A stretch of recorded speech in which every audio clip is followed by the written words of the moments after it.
اعوذ باللہ من الشیطان الرجیم، بسم اللہ الرحمن الرحیم۔ میں ہوں سردار عامر ظہیر ایڈوکیٹ اور آپ دیکھ رہے ہیں میرا YouTube channel house of justice.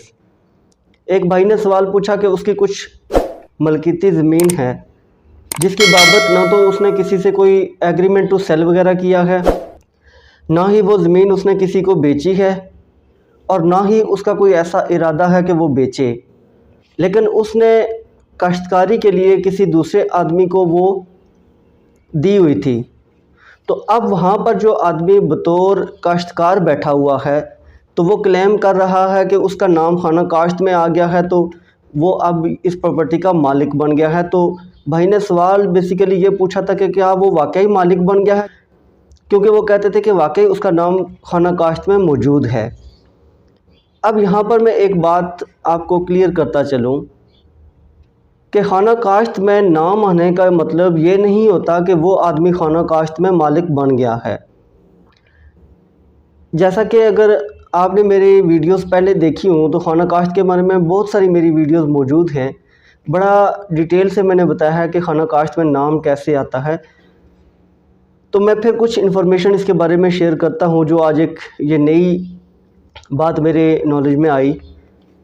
تو خانہ کاشت میں انٹریز جو ہوتی ہیں اس کو اگر آپ دیکھیں تو جو بطور مالک وہاں پر ہوتا ہے، لیٹ سپوز کہ آپ سے کسی نے کوئی پراپرٹی خرید لی اور اس کا نام خانہ کاشت میں آ گیا، تو سب سے پہلے آپ دیکھیں گے کہ جب اس کا نام خانہ کاشت میں آتا ہے تو وہاں بطور مشتری اس کا لکھا جاتا ہے، کہ مطلب جو بھی آدمی خریدنے والا ہے اس کا نام لکھ کے نیچے مشتری لکھا جاتا ہے۔ مشتری کا مطلب ہوتا ہے خریدار۔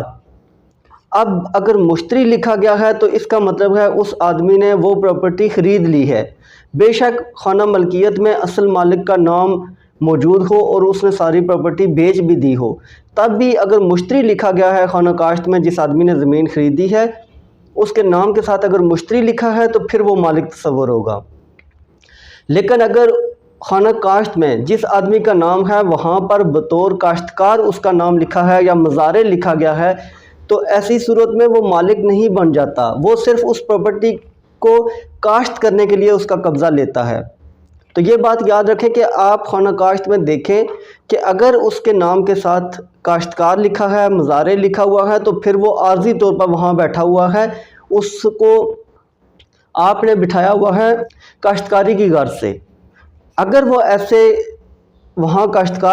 بطور کاشتکار وہاں پراپرٹی میں بیٹھا تھا لیکن اب وہ کہتا ہے کہ میں مالک ہوں، وہ ملکیت کا کلیم کر رہا ہے، تو ایسے کوئی مالک نہیں بن جاتا، کیونکہ جب کوئی ملکیت کسی کے نام ٹرانسفر ہوتی ہے تو صرف خانہ کاشت میں نام نہیں لکھ دیا جاتا، اس کا باقاعدہ انتقال ہوتا ہے، انتقال نمبر ہوتا ہے، پٹواری کے پاس ایک رجسٹر ہوتا ہے جس میں انتقال درج کیا جاتا ہے۔